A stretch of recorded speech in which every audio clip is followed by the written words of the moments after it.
प्रारब्ध बलशाली होता है। प्रारब्ध से बचा जा सकता है मन को प्रभु में लगा के। मन प्रभु में लगा, शरीर में प्रारब्ध भोग आ गया, बच गए आप उसके दुख भोगता नहीं बनेंगे, वो धीरे से कम में आकर के निकल जाएगा। आप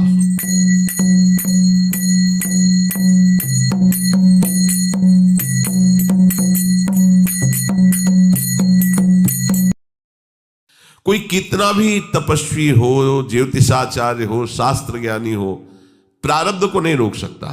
प्रारब्ध बलशाली होता है। प्रारब्ध से बचा जा सकता है मन को प्रभु में लगा के। मन प्रभु में लगा, शरीर में प्रारब्ध भोग आ गया, बच गए आप उसके दुख भोगता नहीं बनेंगे, वो धीरे से कम में आकर के निकल जाएगा।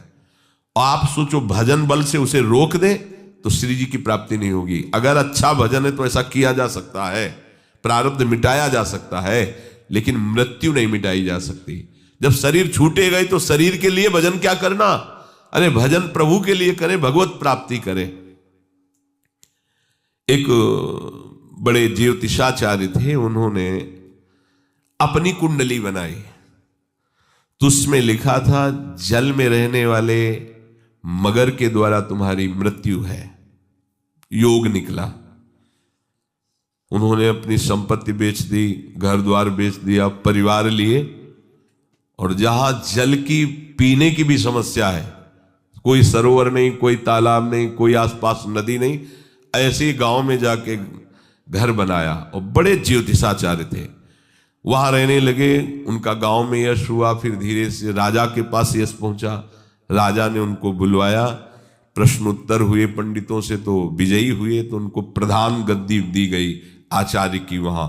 अब तो राजसी सुख और अधिकतर राजमहल में ही उनका स्वागत सम्मान होता।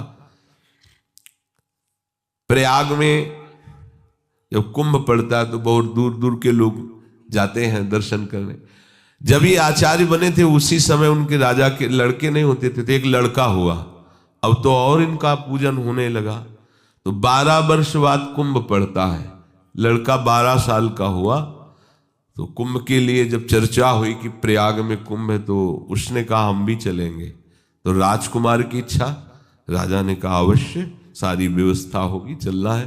पंडित जी से कहा कि आपको भी चलना है, आप हमारे आचार्य हैं। बोले ना महाराज, सब बात मान सकते हैं लेकिन हम प्रयाग नहीं जा सकते। बोले क्यों, तुम धार्मिक नहीं हो क्या?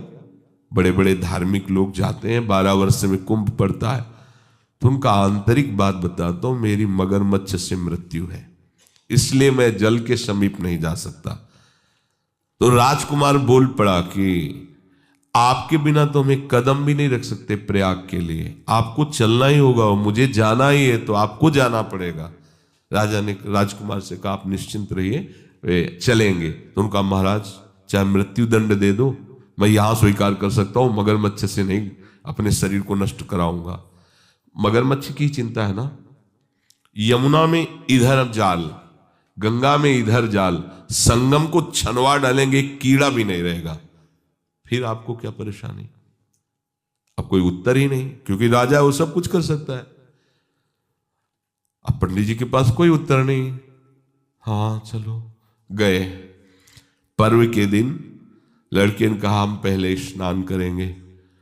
स्नान के लिए गए तो स्नान के कुछ मंत्र होते हैं, जो दान पुण्य करने वाले लोग होते हैं उनमें से संकल्प करवाया जाता है, फिर स्नान करवाया जाता है। पंडित जी से कहा, बोले हम किनारे से संकल्प, बोले जाल लगा हुआ है, नावें लगी हुई हैं, सैनिक अस्त्र शस्त्र लिए हैं, कहीं भी पानी हिलेगा गोली मार दी जाएगी, आप क्यों परेशान हो रहे हो, हम लोग सब है ना। और राजकुमार ने कहा तुम चिंता मत करो, पहले हम, आगे आगे हम और पीछे तुम, तुम्हें क्या परेशानी।